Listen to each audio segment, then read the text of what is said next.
Gareth, I know some of the work that you're doing, certainly, not just about Liverpool, but about other fans in general. Can you just explain a little bit more what you're trying to get behind?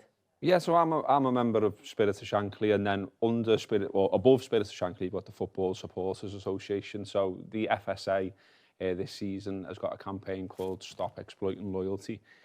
So fans of every Premier League club have been coming together, holding up banners inside the grounds, outside the grounds, and just highlighting it with the media as well, that it feels like at every turn now, our loyalty is being exploited. And there are a million and one examples of why. Kieran will know them well, and he talks about them all the time on his podcast.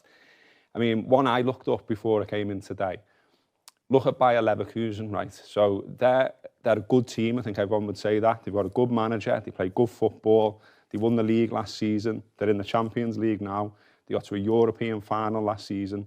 It's 174 quid for a season ticket. It's 80 odd quid for a kid to get in there with a season ticket. It's £13 to get in for one game. You're not getting in Liverpool, Everton, Man United, whatever, for that kind of money. And so my question is why? Like, I don't understand why the clubs can't realise that they're potentially spoiling a cultural asset of theirs in the Kop, in the Gallagate, in the Stretford End, whatever it might be. Because slowly but surely, as Kieran said, you're pricing people out and you're getting different people in there. And, you know, I got pelters over the weekend because I took a picture when I was in the Kop at the weekend off the Anfield Road. 47th minute, Liverpool scored a goal after people in the Anfield Road went back. And everyone was going, well, that's a corporate area, and people are paying 400 and 500 quid for those tickets that you can see there. And I'm like, okay, don't they want to watch the football? Don't they want to support the team? Don't they want to sing and shout? Don't they want to be passionate? Don't they want to have banners and flags? And the answer might be no, and that's fine, okay. But in the Kop, we do. So why don't you want to save the Kop? Don't you want to keep the Kop? Don't you want that to remain affordable? And I don't know why they can't collectively agree. Maybe this is a question for Kieran. Can't they collectively agree, like they did about away tickets, where it's £30, which you mentioned, collectively agree to ring fence general admission and concessions right across the league and just say we won't compete over that anymore. We'll compete over absolutely everything else, corporates, sponsorships, whatever else, fine. But let's respect our cultural asset and the people that make that a cultural asset and keep it affordable.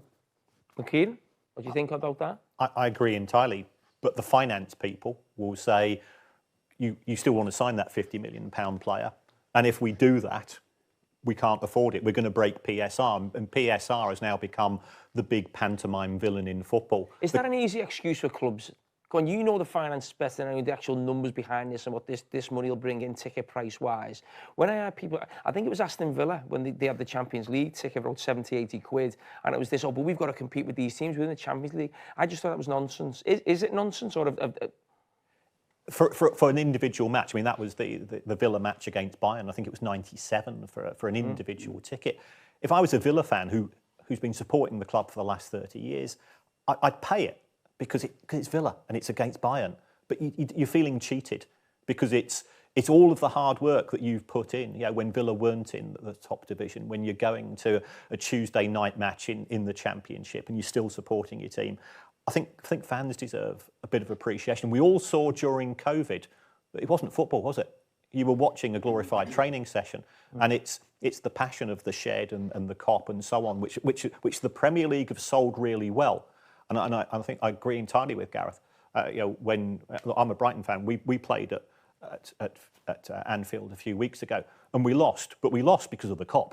It wasn't through the Anfield Road. It was the noise from the Kop that day, and I've been to, as an away fan many a time, was ferocious, and it makes a difference. And I think you're in danger of throwing that out in the pursuit of more money. Do you know what doesn't make sense to me? You talk about the clubs perhaps wanting to try and woo tourists. Tourists are more likely to spend more. I get that, but do the clubs not want to explore why the tourists want to go to whatever stadium? Let's use Liverpool as a case study. Why is Liverpool a tourist attraction?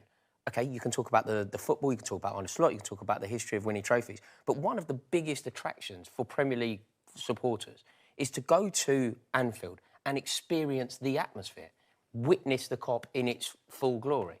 That's part of what a tourist is buying into.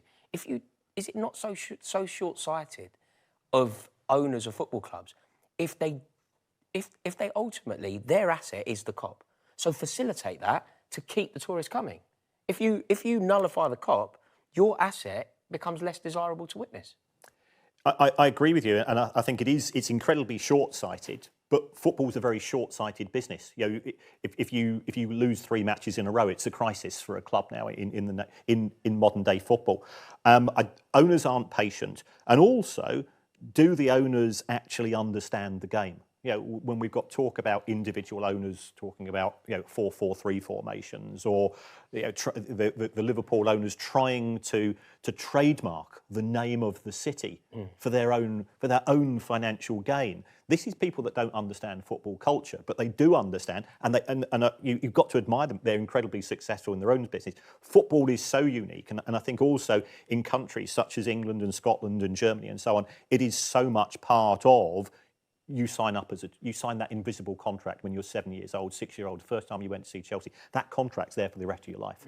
And it's your enthusiasm, it's your passion which makes all the difference.